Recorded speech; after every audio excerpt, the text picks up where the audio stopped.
Roquette a pris Ablo là.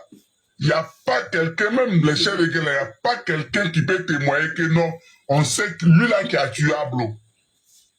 Oui, tout à l'heure dans la précédente vidéo, je vous ai parlé du parcours d'Ablo le justicier jusqu'à où il a été déjà. Mais je vais vous faire écouter un témoignage clair de celui-là même qui était avec Ablo le justicier le jour même de son diary. Et on va écouter ces témoignages ensemble tout à l'heure. Et c'est ça la vraie source. La vraie raison de comment est-ce que ça s'est passé. Vous allez comprendre. On écoute. Mbayakoro, c'est ceux qui ont fait vers les moments là, c'est les côtes. Nous, à la rentrée de Kwasi Kuro, on a dépassé les gars. On ne savait pas. Au cimetière où on allait garer pour manger, pour pouvoir attendre les autres éléments qui étaient derrière. Au cimetière là, c'est les techs avec les acacias qui étaient là. Déjà, les gars, ils avaient miné dedans. Nous aussi, on ne savait pas.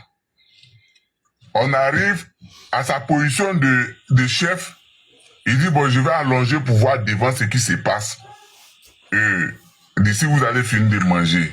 Quand les gars ont décollé, ça n'a pas fait 5 minutes. Et puis, bruit de roquette a donné.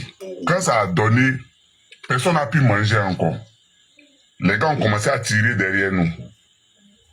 Au cimetière où on était là, les gars aussi, ils ont commencé à tirer là.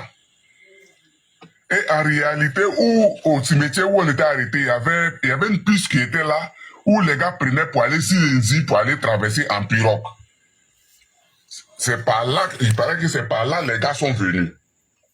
Et nous, on ne savait pas. Maintenant, c'est cela, maintenant, chacun a commencé à se chercher et se défendre. On a replié et remonté encore sur le terrain. Où les gars nous avaient attendu, on avait trouvé que les gars, ils ont replié, ils sont partis. On a fait les va-et-vient. Maintenant, pour avoir le corps de, comment on appelle, chose. Ablo maintenant, c'est ça qui était devenu problème, puisque la moto était couchée sur la route, mais on ne savait pas où le corps était trouvé, et le corps était déposé. Et on est resté dans ça, puisque je disais, c'est là maintenant, il y a des groupes qui ont pris ces pistes-là pour aller traverser l'eau, et ils vont rentrer sur Mbayakoro. Makaïve que je disais, c'est les Makaïve là, c'est les groupes maintenant qui ont décidé d'enfronter la route pour voir où le corps de Ablo se trouvait.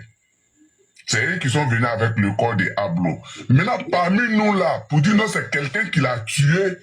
Ablo est décédé aujourd'hui, père à son âme.